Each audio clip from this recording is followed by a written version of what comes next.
शनि प्रदोष व्रत। माह की त्रयोदशी तिथि का प्रदोष काल में होना प्रदोष व्रत होने का सही कारण है। प्रदोष काल सूर्यास्त से 45 मिनट पहले प्रारंभ होकर सूर्यास्त के बाद 45 मिनट होता है।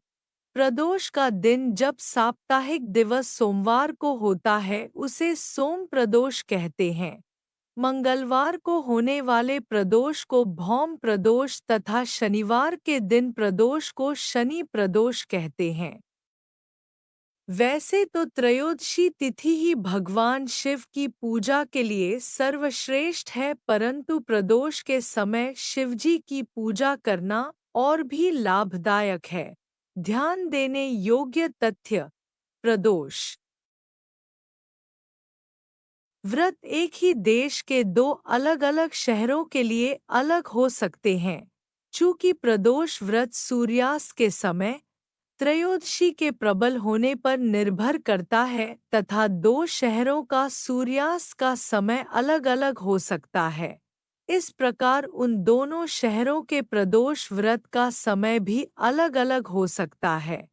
इसीलिए कभी-कभी ऐसा भी देखने को मिलता है कि प्रदोष व्रत त्रयोदशी से एक दिन पूर्व अर्थात द्वादशी तिथि के दिन ही हो जाता है।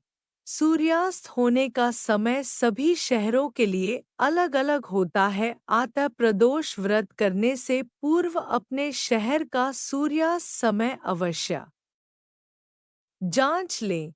चाहे वो शहर एक ही देश में क्यों न हो, प्रदोष व्रत चंद्र मास की शुक्ल एवं कृष्ण पक्ष की दोनों त्रयोदशी के दिन किया जाता है। शुरुआत तिथि त्रयोदशी कारण भगवान शिव का पसंदीदा दिन।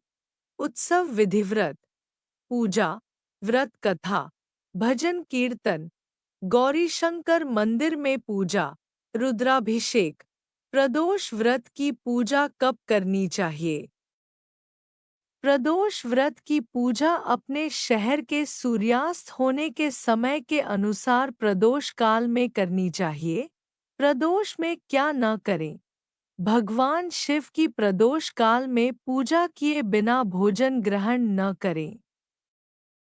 व्रत के समय में अन्न, नमक, मिर्च आदि का सेवन नहीं करें। प्रदोष व्रत में पूजा की थाली में क्या क्या रखें?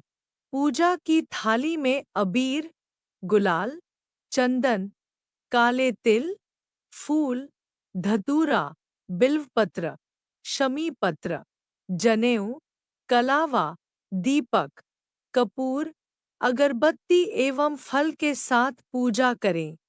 प्रदोष व्रत की विधि। प्रदोष व्रत करने के लिए मनुष्य को त्रयोदशी के दिन प्रातः सूर्य उदय से पूर्व उठना चाहिए। नित्य कर्मों से निवृत्त होकर भगवान श्री भोलेनाथ का स्मरण करें। इस व्रत में आहार नहीं लिया जाता है।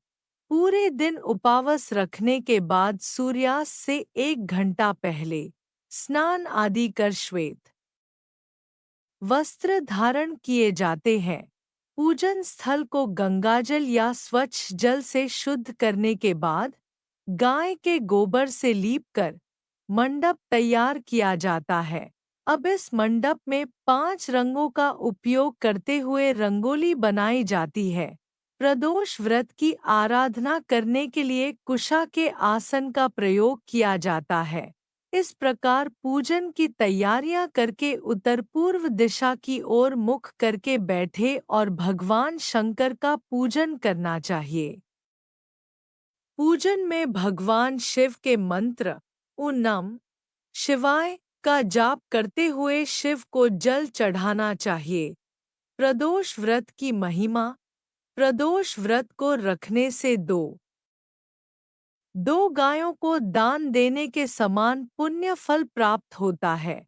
प्रदोष व्रत को लेकर एक पौराणिक तथ्य सामने आता है कि एक दिन जब चारों ओर अधर्म की स्थिति होगी, अन्याय और अनाचार का एकाधिकार होगा, मनुष्य में स्वार्थ भाव अधिक होगी, व्यक्ति सत्कर्म करने के स्थान पर नीच कार्यों को अधिक करेगा। उस समय में जो व्यक्ति त्रयोदशी का व्रत रख शिव आराधना करेगा, उस पर शिव कृपा होगी। इस व्रत को रखने वाला व्यक्ति जन्म जन्मांतर के फेरों से निकलकर मोक्ष मार्ग पर आगे बढ़ता है, उसे उत्तम लोक की प्राप्ति होती है।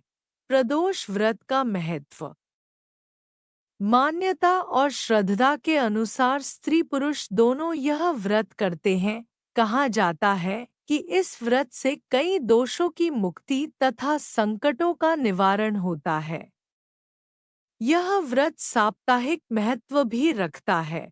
रविवार को पड़ने वाले प्रदोष व्रत से आयु वृद्धि तथा अच्छा स्वास्थ्य लाभ प्राप्त किया जा सकता है।